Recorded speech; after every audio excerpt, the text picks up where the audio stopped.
Welcome to our Leadership and Career Talk. I'm sure the audience is as excited as myself to learn more about your experience first as a human resources leader and now as the president of the cannabis division at Alcanna. Welcome. Thank you. I'm really excited to be here and I'm excited to see you again. Yes, for sure. Marcie and I know each other for a couple of years. We first met each other through a presentation, tour of presentations that we did together. And although we don't see each other on a daily basis, we stayed in touch all these years. And the audience is very curious about your career experience, Marcie. And in particular, now you're the president with the cannabis division Alcanna. I know just very little about your company. So I'm going to try to share with you what I know and you can fill in the blanks. How about that? You bet. Okay, perfect. I know that Alcanna is a leading retailer of the liquor industry in Canada and the US. And I know that Alcanna is in the highly controlled substances.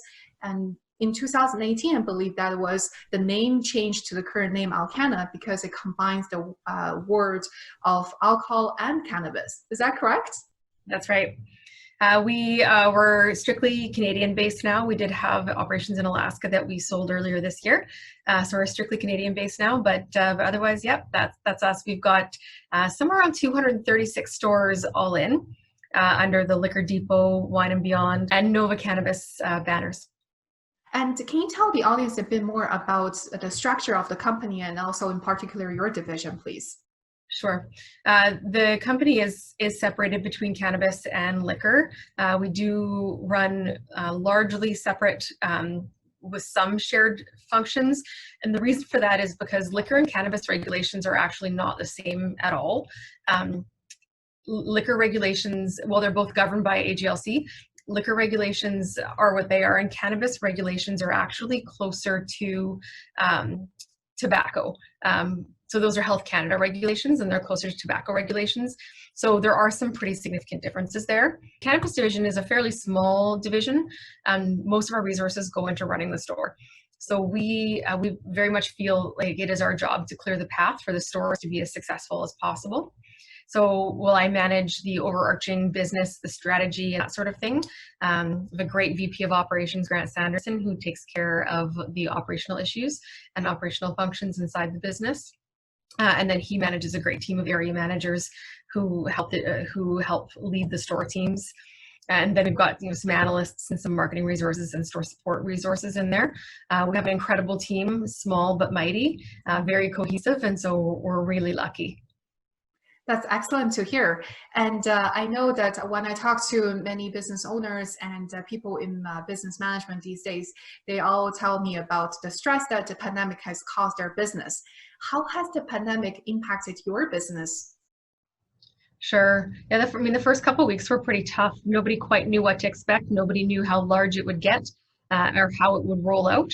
So the first couple of weeks, really our focus was to be in the stores. If we weren't in the stores helping the store teams, we were out shopping. We were looking for hand sanitizers and cleaning supplies and just things to help keep everybody, both customers and employees, safe inside the stores. So really that's where our focus was. We had many of our corporate resources out doing the same, spending all day just shopping for cleaning supplies. So that was the first couple of weeks. Certainly did have some challenges in terms of people being afraid of the unknown, afraid of the news, afraid of coming to work. So we did have some challenges around manpower for the first couple of weeks, but it leveled out reasonably quickly. Cannabis and liquor were both considered essential service, and so we actually were open the whole time, with the exception of a couple of days in our Ontario store. Alberta was open the whole time. It was busy. It's the best I can say is it was busy. It was what we call Christmas levels. We saw a lot of hoard buying in the beginning, people afraid that the stores would close and so didn't want to be left without their products. So we had some really incredible weeks for about the first 6 weeks, and then it's leveled out now and back to normal. I'd say the only other thing that's notable from a cannabis perspective is that what people were buying changed. COVID is a respiratory disease, and so in the beginning we saw people looking for more edibles and beverages and that sort of thing, and now I'd say that purchasing patterns are back to pre-COVID. That's true. And I heard some people talk about that regardless how the economy goes or how people are feeling, when they're excited, they need something to motivate them even more. And when they are feeling a little bit down, they also need something to help them relieve the stress. So I can understand where the sales growth has been driven. The other thing I'm curious to know is that being in the highly controlled substance industry, have you heard any controversies about your environment or your business in general? I mean, I think people are always going to have an opinion about things. We've been pretty lucky on the cannabis side. I think there was a lot of people who were waiting for cannabis to legalize to try it. Lots of people, lots of interest in 2.0 products. And so your edibles, your beverages, concentrates, that sort of thing. So lots of interest in that. And so I think that all of those things have been actually quite positive for us.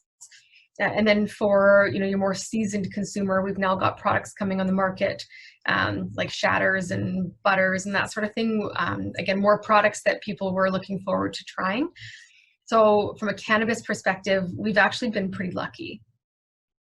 That's excellent to know. And you must have your way of sorting through or investigating through the vendors and suppliers before you take the products into the retail stores. Yeah, Alberta and Ontario, the two markets that we're in, are a little easier because all the product that we buy, all the cannabis we buy, goes through government warehouses, and so through AGLC or AGCO. And so they do a lot of the legwork for us. So everything that we purchase from them, and we know that it's been vetted. It has gone through a number of safety vettings and that sort of thing. For us, the challenge continues to be supply.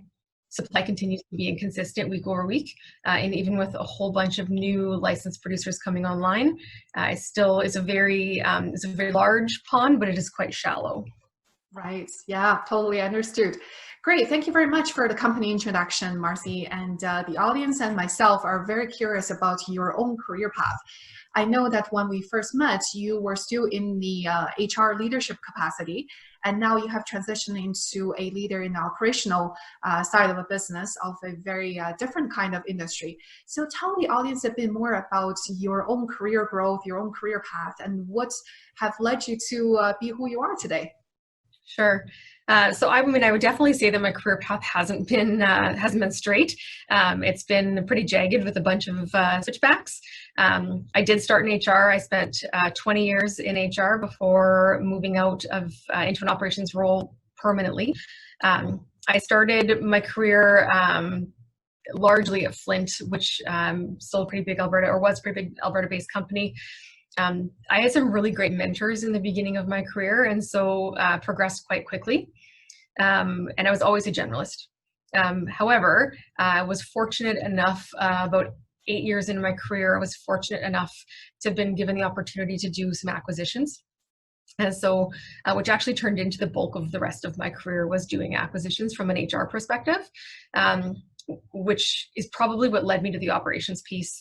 In my previous role, I actually did I did dual role for a year, where I was running a pipe coating facility as well as leading the HR function, which seems a bit strange, but it was exciting and I really enjoyed it. And it was also my first real taste of operations.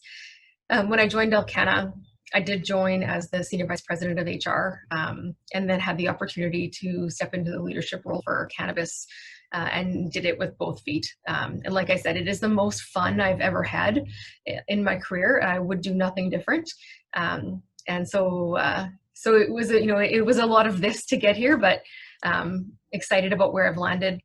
The other thing I think that's important to note, and for especially HR people to know, is that moving into this operational role, I think one of the keys to my success has actually been having such a deep HR background, because people issues are really what forms a lot of our challenges, as well as forms most of our successes. And so, I really think it's having all that HR knowledge that has gotten me to this place in my career. That's really good to hear. And that gives a lot of confidence to our audience who are in HR or want to pursue HR or just business management in general. So Marcie, when you look back at your exciting career path, what's the one leadership trait or one personality trait that you have relied on over the years? Yeah, I used to joke, though it's pretty true, that I never had the good sense to say no to anything, to any challenge that came in front of me, and I think that really is it. The key, as my career progressed, the key has really been, not saying no to things, saying yes to things that made sense, but also knowing how to leverage off that and not be taken advantage of. There is so much power in being humble to experiences and humble to opportunities.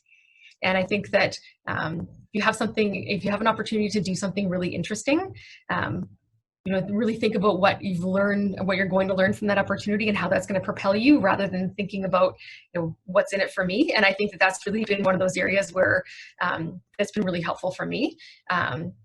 The other thing for me, I think, is that I haven't led with a lot of ego, as I try not to. I know I'm not the smartest person in the room. I know that I've got great people around me, and I keep great people around me, and I really leverage off of them to keep moving us forward. I can't do it alone, and I can't do it if they don't want to work with me. So really keeping that team together and cohesive and in lockstep has been really important as well. That's excellent. Thank you for the insights. And I really like what you said about taking up on a challenge, putting your hand up and trying it out with 2 feet, with whole hearts. That's what I believe in. A lot of the audience that who watch our leadership and career talk are people who are in career transition, or people who are fresh out of school, wanting to explore different career paths. And also, based on my personal humble experience that teaching at university and also doing consulting work, I've met so many great career professionals. I'm always curious to talk to them about career success points and what lead them to who they are today. So Marcie, based on your experience and given the economy situation we're in, what are some possible career paths for people to join your industry? Sure. So I'd say industry-wide, there's either retail or there's the licensed producers, which are kind of the two major pieces of the cannabis industry. In the retailer side, the way that it generally works is at the store level, we hire what we call customer experience reps. Some retailers call them bud tenders. For us, experience has always been really important, especially since so many new consumers coming into the market. So that's what we call them. And that's really where you would start to move yourself through leadership within the store, to store manager, and then through to area manager, and then up through operations. So that's really where that role would start. And then otherwise, there's the LP stuff, licensed producer, which is the people who grow the product. And mostly in Alberta, we see representatives, we see people coming into the store and doing engagements in the store and that sort of thing. Those are really the two areas in the cannabis industry where I'd focus.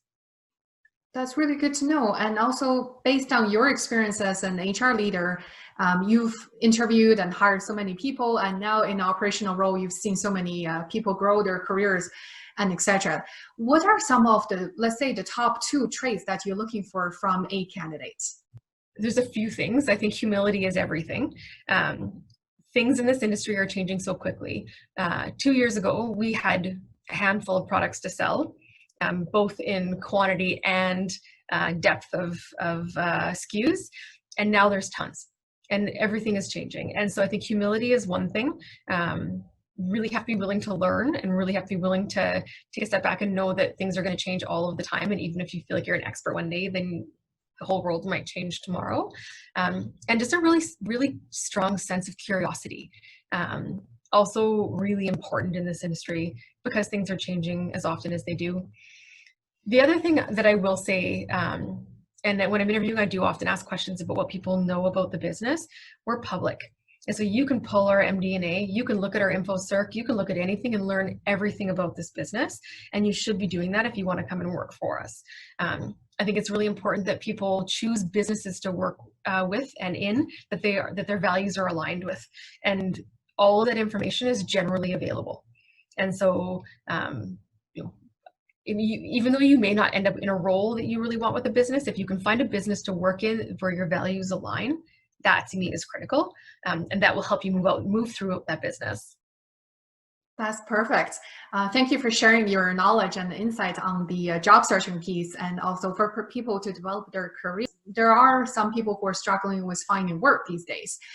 Besides taking up on challenge, continuously learning new knowledge and adapting yourself to changing environments, what are some other advice you would like to give to our audience?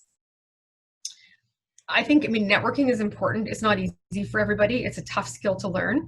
But I think networking is important. I think there is so much opportunity to network right now behind the screen because we're doing so many things virtually. I think there's so many opportunities to network this way. So even if you're not super comfortable in that space, this makes it easier. I also think find a mentor. Mentors are really important. Mentorship's a bit tough though because people are really busy, and so just make sure that you have a mentor and you and your mentor have a good understanding and a good agreement of what to expect from each other. And then lastly, I think what is really important is having a circle and a group of people around you that push you. And so if you're an HR professional, then find a group of people in a circle of professionals that are in other businesses or that are in other professions. Hang out with an accountant, hang out with people who are in marketing, who your values align with, but your experiences are different, because that's who will push you into different experiences. It'll push you to learn different things that you can bounce things off of and become really well informed on things. Is really about having that group of people around you who are supportive, values aligned, but experiences are different. And Marcie, you have a great story to tell the audience about networking, so please tell us. I do. Right in the beginning of the pandemic, there's a really great business in the city called Results, and they were putting on every Friday afternoon. They were putting on what they were calling a saloon, Zoom saloon, and I logged into it a number of times just to keep connected with people, and ended up connecting with a student from the U of A, and he's a fourth-year marketing student. Really, really smart kid, and we ended up in one of the Zoom saloon rooms together and just chatted about cannabis. And a couple of weeks later, he reached out to me with a proposal, largely of all of the things that we were doing wrong on social media. But he had done a ton of work on it. It was fantastic. And so I had him present that to myself and the rest of our leadership team, which actually ended up in a job offer for him. So we hired him as a summer student to come in and fix all the things he told us were wrong. And then we've since offered him a full-time role. And so these things really do happen. I don't suggest everybody tells companies what they're doing wrong, but he had a fantastic approach and really did some great homework. So those opportunities absolutely exist. Yeah, and those opportunities exist for people who are ready for it, who prepare for it and take the time and diligence and show proactiveness. I love your story. Last week, actually, I gave a talk, a webinar to CPHR Alberta's audience on virtual networking. If our audience is curious to check, it is posted on the website as well. So Marcie is coming down to the end of our conversation, and I know that audience will still have lots of questions about your business or about your career path. I'm happy to share your LinkedIn profile at the end of this video clip if you're okay with that, and also your company's social media accounts. Sure. Okay, that's great. Thank you very much for your time today, Marcie. I really appreciate it, and I'm sure the audience has learned a lot. Happy to be here. Okay, great. Thank you. Bye-bye.